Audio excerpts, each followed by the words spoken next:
Region 4 baseball boasts some of the toughest competition in not just 5A, but the entire state. Riverton, Lehigh, Pleasant Grove, and American Fork currently all hold winning records, but one team stands above all of them, the region-leading Lone Peak Knights.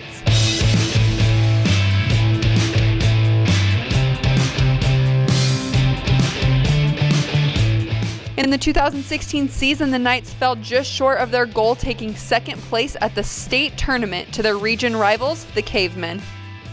They're our rivals every year. We're always in a tight game with them, and losing to them in a state championship, it hurts. But that loss has served as motivation for this team's returning leaders. The pitcher, Seth Corey, takes it personally.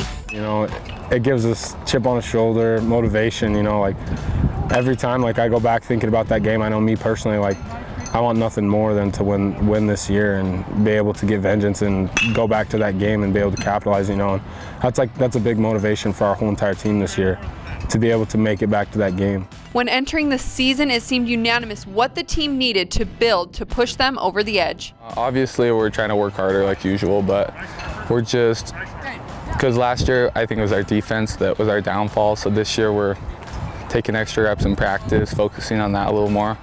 And yeah, we're excited for the year. You know, defensive-wise has been a big focus for us. You know, making sure that we just play fundamental baseball. This team, I think we're all a lot more closer than last team. And not only that, but I think we are better defensively and better pitching staff. I think our bats are very similar to last year, but especially this year, I think our pitching's better and our defense.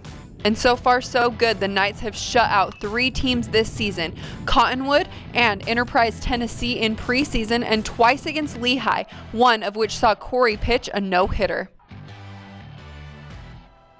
We faced Jason James, Lehigh's pitcher, and he's a good guy, one of the top guys in the state. And, you know, we knew that it was going to be a good game. Obviously, like you said, it was 1-0, and we just felt like if we got a couple runs and capitalized on the opportunities that we had, which we did, that we would be fine. And, you know, I think with games like that against 2 good pitchers in a defensive game, when you need to put pressure on the team in any ways you can, whether it's a close game or you win by a lot, if you put pressure on the other team, then that's how you're successful in those type of games.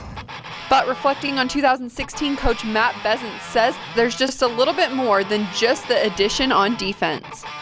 You know, last year we did a lot more than I anticipated last year. I thought we'd have a good team, but not much experience. Had a couple key injuries that really could have thrown us for a loop, but some of our young guys really stepped up, and fortunately, you know, they're back and giving us a chance to compete this year. And so, you know, hopefully, like I said, we can build off of last year. Our pitching's been great so far this year. Hopefully that continues. We play good defense. We'll be in every single ball game.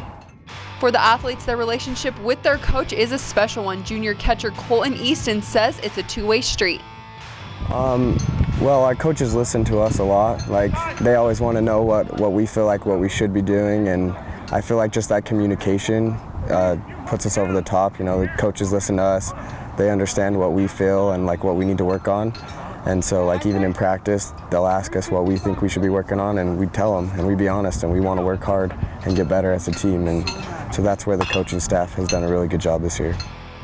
While Bezant has coached for some time, part of his connection to the team comes from spending as much time at Lone Peak as a coach as his seniors have as athletes.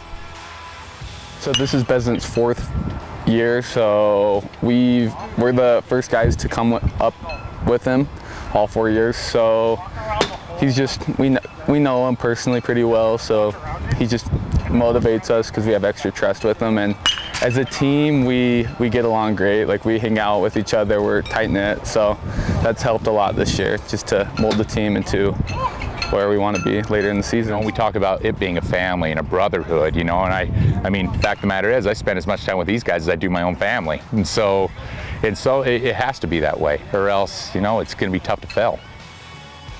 And this camaraderie has been paying off at 9-3. The Knights are on top of Region 4, having swept both region series this far. But even with a bye week, they show no signs of slowing down. We've watched some teams, kind of seen some of the small things that they do that maybe can help us out. I think this week right now, we're practicing and, you know, we're working hard. Even though we have a bye week, I feel like this is, for our team, this is a time for us to even work harder, you know, as a team and out on the field when we're practicing. With all the talent and ability this team has shown, the toughest competition is yet to come as they'll close the season facing off against American Fork and Pleasant Grove. They are our rivals every year coming into the year. Just we always keep an eye on them. So. And win or lose, there's one thing these guys always have on their mind. The difference really is, for me, what I try and give these guys is just have fun. The best part is just that we go out there loose and confident, and we just have fun. That's the main thing. That's our main goal, is just go out and have fun, because it is a game and there's a lot of pressure on us because we do have high standards and want to win. So that's the biggest thing for us, is having fun.